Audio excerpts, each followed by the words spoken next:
generally when I'm painting, I need a different, what I like to listen to when I'm painting, what I'm listening to when I'm not painting. They're completely different.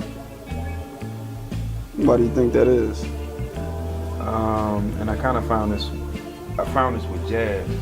Like, when they say jazz is the only true American art form, you can kind of, at least with me, when I got this brush, when it's kind of like I'm sitting there looking and I'm watching my hand go more and I'm watching the canvas, you can hear that in the music. Like, they've not paying attention to what may have been on the paper, but they're just going for it, and it seamlessly flows. By the end of the song, it just flows. So, it kind of exposed me to a lot of different music. I got exposed to a lot of different mediums. So it just kind of sits. It's appropriation. It kind of just, that I started painting to was, of course, Gnarls Barkley, both their albums. I thought that shit was just creatively brilliant. The Saint Elsewhere? Yeah, Saint Elsewhere and The Odd Couple.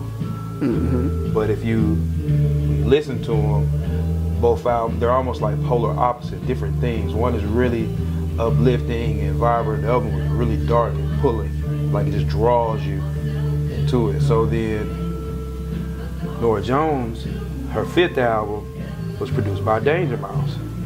So I immediately grabbed that one, and it was called After the Fall. So it was another one of those albums that kind of just pulls you in. And I did I think I did that Beyonce, and I did Michelle. Actually, I did Michelle's a lot to that Norah Jones. I spent 6 months, that was the longest painting it took me. It took me 6 months because it felt like I could hear that woman talking to me through that painting. It just kept saying, finish me, finish me. And it was just something about, out of all the 3, I called myself painting the Beyonce series. I did the other ones in maybe 2-3 weeks. Michelle took 6 months. And it was such a strange pull. A couple times I had to turn the canvas over, because I couldn't walk past my room. I couldn't walk past my room because it was pulling at me. And long story short, when I moved here, girlfriend works at the radio station in Memphis, K97.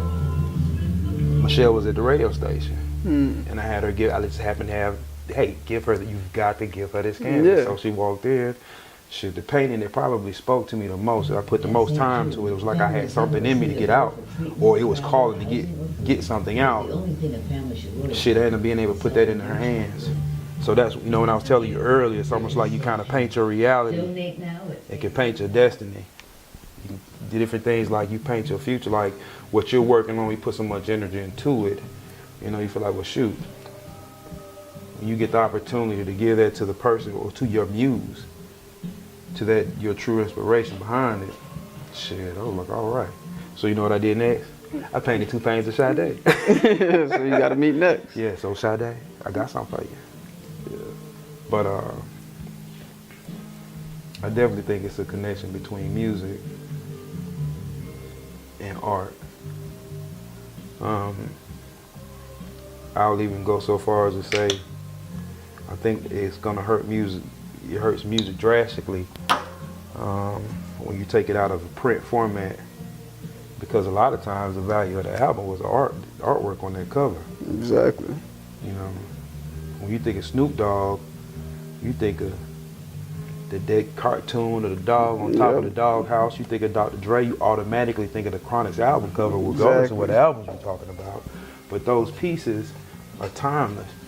Even the whole Master P series.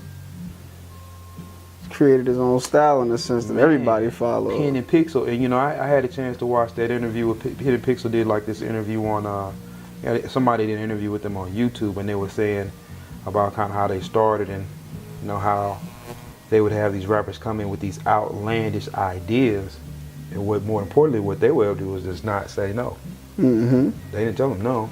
If you wanted 15 Mercedes and 20 chicks and thongs and diamonds falling out the sky and pineapples with rubies and shit on it, they made it happen. So in essence, kind of makes you want to feel like who is really the artist? Is the artist the person who kind of makes the final product, or is it the person who has the thought process in his head and says, I want it to do this? You know, I guess the argument between the producer and the director of a project. What are some of your favorite album covers growing up that influenced you to paint or influenced your whole art perception? Sugar Hill. You can see it, Sugar Hill. That's actually called Fantasies on Sugar Hill. This was actually called Tree Pose on Sugar Hill. That Isaac Hayes album cover of his skull.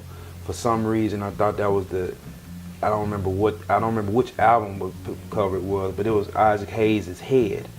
I don't think it was Hot Buttered Soul. It might have been, but I remember seeing that head in the name of the album, just saying like, this thing was a pervert. But I couldn't, you know, it was Isaac Hayes. It was a classic album. The Ohio Players, Honey. Yeah, that's one you of know, my favorite joints. that's just, you know, Classic. Classic, which leads me to probably my greatest musical influence that reflects in my art. It's probably the Aquemini albums. I mean the Outkast albums. Mm-hmm. And Aquemini probably being my favorite. But, you know, when Dre put that artwork on there, the naked chick, it was the extension of Honey. And so you see all those titties, you saw that ass, and I was like, ooh, that's dope. That was the thing that you found yourself staring at. You stared at the artwork while you listened to the music. You know, so you could not separate the music from the art. It was inseparable. Now it's so many songs in my iPod that I don't know who the people are.